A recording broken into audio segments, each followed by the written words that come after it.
I think the moment where I was like, I want to really write songs was I was shitty at football, and I needed some way to get laid, you know.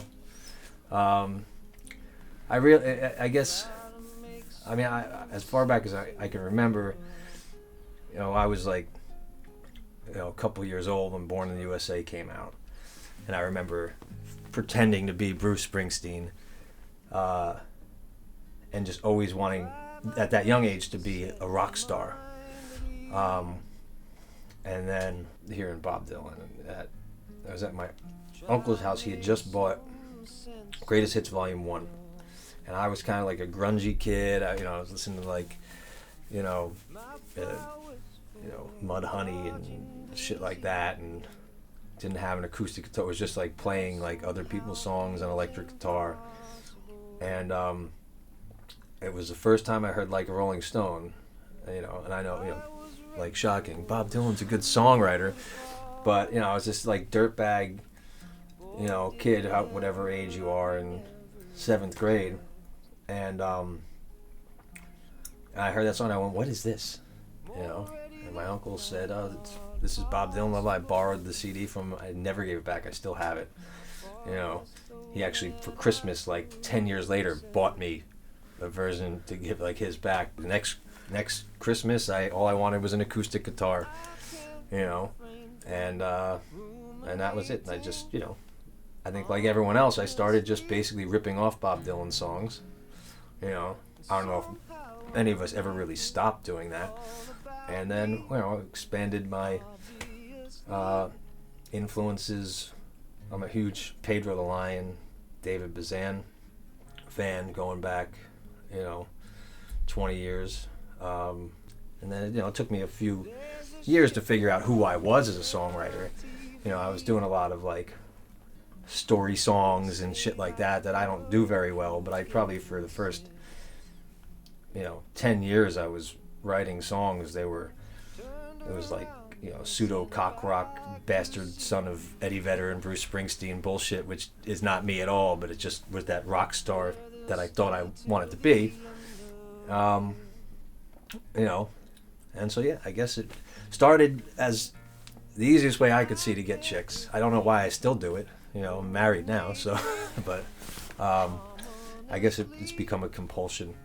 It's one of the few upsides of COVID is my day job now takes place in a room where there's, a piano and 8 guitars, so I have an idea. I can pull something off the wall and get it down real quick. I don't have to go, I have to remember that when I get home, so I guess I'll try to be as prolific as I can before I have to actually re-enter fucking society. Like a catapult,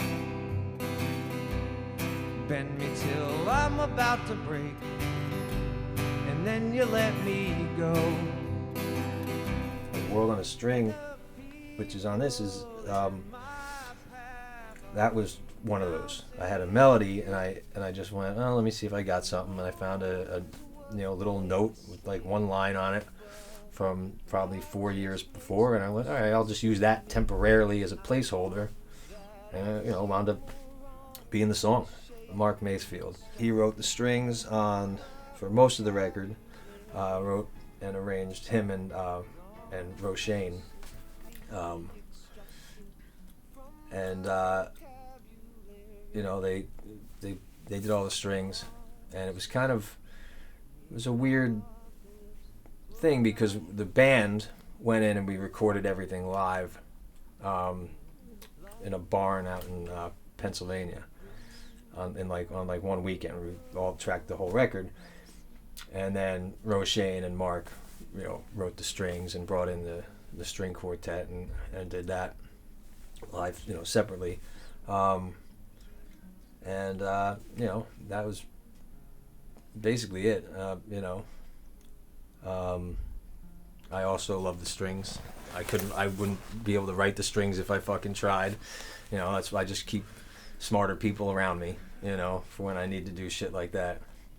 And and we brought Tara Dente sings on it as well. think it came together pretty well. It's kind of the lead in on the record.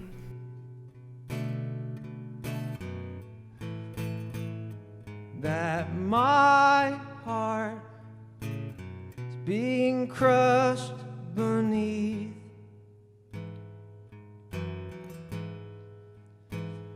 Yeah, this time I swore I would. Really, everybody. I'd say the last record I just put out during COVID was interesting because I collaborated with all my friends from all over the country, and they all have home studios now that they had to build. And so I just, I took these songs that were kind of inspired by the times, of, with COVID and, the shithead president and everything going on. And I just said, here's my tracks, what would you do with this? And so I sent Sarah Tomac and Brother Love and Alex from Them Vibes down in Nashville. They took a song that I'd written kind of like a folky tune, and they did something completely different with it, Andy Bova made this like indie, so it was like collaborating with people who I collaborate with frequently, but saying, you produce and arrange and do whatever the fuck you want to this song.